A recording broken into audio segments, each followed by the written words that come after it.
Irmãos, hoje nós temos uma infinidade de igrejas. Temos igrejas para todos os gostos. Hoje nós temos igrejas para todos os gostos.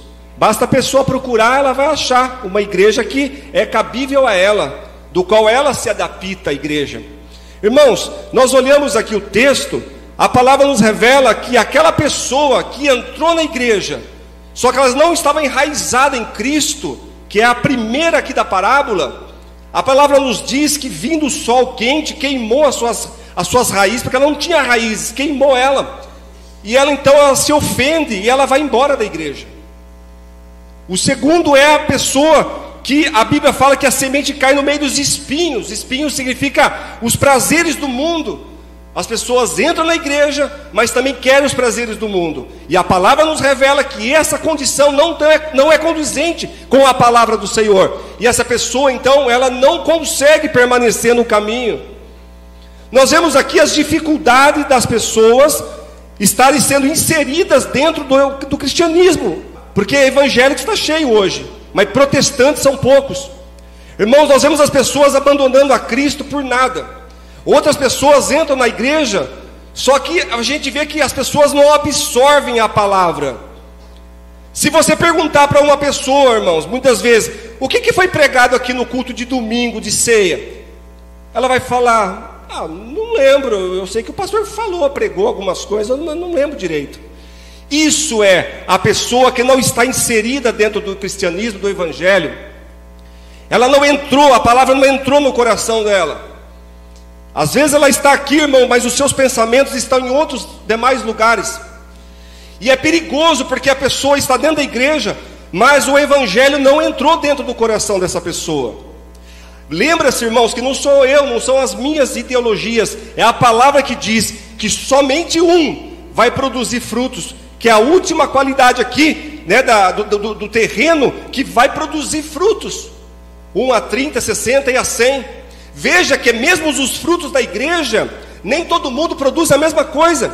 Às vezes eu olho para uma pessoa e falo assim, nossa, mas aquela pessoa parece que não dá muito fruto na igreja. Mas não, irmãos, se você olhar aqui no texto, um produz 60, 30, outro produz 100. Ou seja, tem pessoas que Deus eleva a um nível mais alto da palavra. Tem outras pessoas que elas não têm tanta capacidade assim, mas ela está produzindo no reino. Às vezes é uma pessoa que não tem tanto destaque, proeminência, às vezes não está na frente de algum trabalho de liderança que é tão chamativa a atenção, mas mesmo assim ela está enquadrada numa pessoa frutífera e produtiva no reino de Deus. E isso que é importante, não o quanto produz, mas sempre produzindo. Porque, irmãos, nós temos um pouco de pessoas que está produzindo um pouco, já é alguma coisa. É melhor do que um monte de pessoas que não produz nada. E a preocupação de Jesus com esta parábola era isso. E quando eu falei de João 6,66, que ele aperta mesmo ali, veja que as pessoas não estavam firmadas em Cristo, estavam firmadas nos milagres que Cristo produzia. Estavam firmadas das maravilhas que Jesus produzia, até mesmo falava. Mas quando Jesus prega e fala da palavra, como tem que ser o seguidor dele, muitos viraram as costas e já não andavam mais com ele. Hoje nós vemos, irmãos, as palavras, quando você vai numa igreja que realmente prega a palavra, você vê que muitas vezes não tem muita gente lá dentro.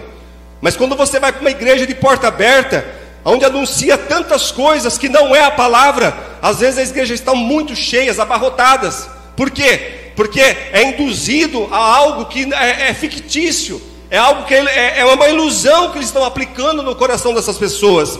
E Satanás, irmãos, ele tem entrado e ele tem roubado, muitas das vezes ele tem tomado até mesmo a semente de germinar, de cair no solo produtivo. Veja que no primeiro exemplo, o semeador semeia a semente, mas ela cai no caminho. É óbvio que o semeador, quando ele semeia a semente, algumas sementes passam pelos seus dedos e caem no caminho.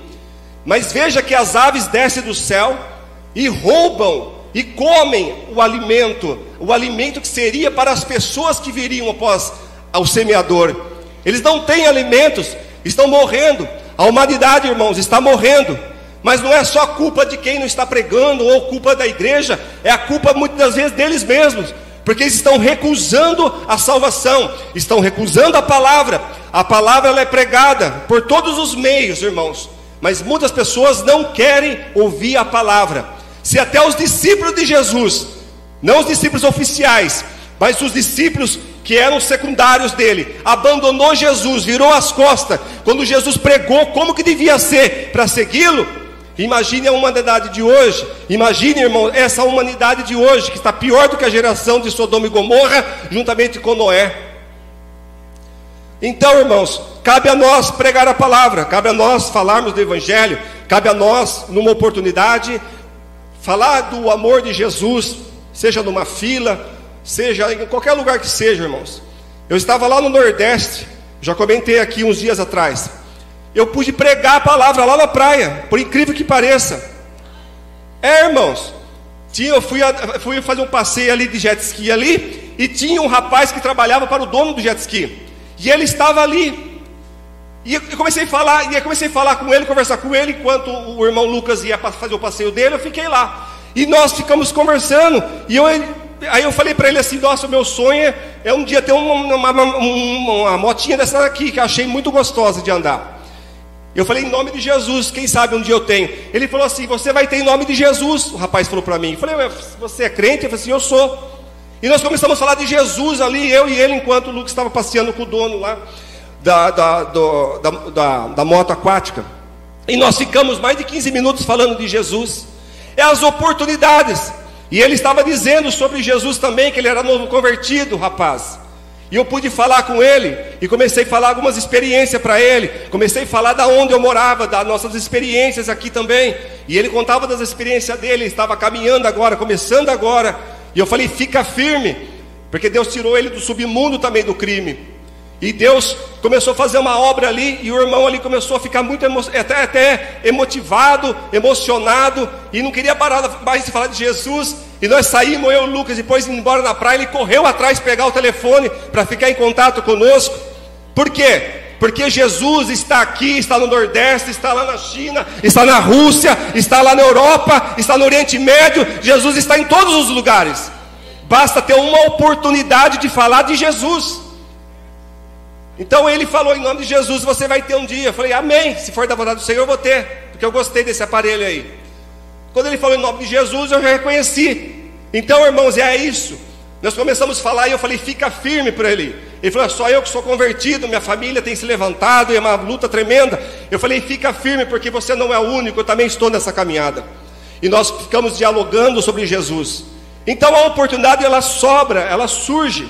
Mesmo num passeio, Jesus pode ser glorificado ali também. Quantas das vezes você estava num passeio e Jesus foi glorificado através da sua vida? Amém? Então que nessa passagem aqui, irmãos, nós possamos acreditar e entender que somente o último grupo foi o que produz, ou o que produziu alguma coisa, ou o que está produzindo alguma coisa no reino de Deus. Mas o importante é que Deus nunca deixa o seu remanescente de fora. Sempre haverá uma luz que estará brilhando em Israel. Sempre haverá uma luz que se chama Jesus, que estará brilhando na igreja dele. Amém? Que você possa saber que nós não estamos sozinhos nessa batalha, e que Jesus está conosco, e que por fim nós seremos vitoriosos para a honra e glória do nome do Senhor Jesus Cristo. Amém?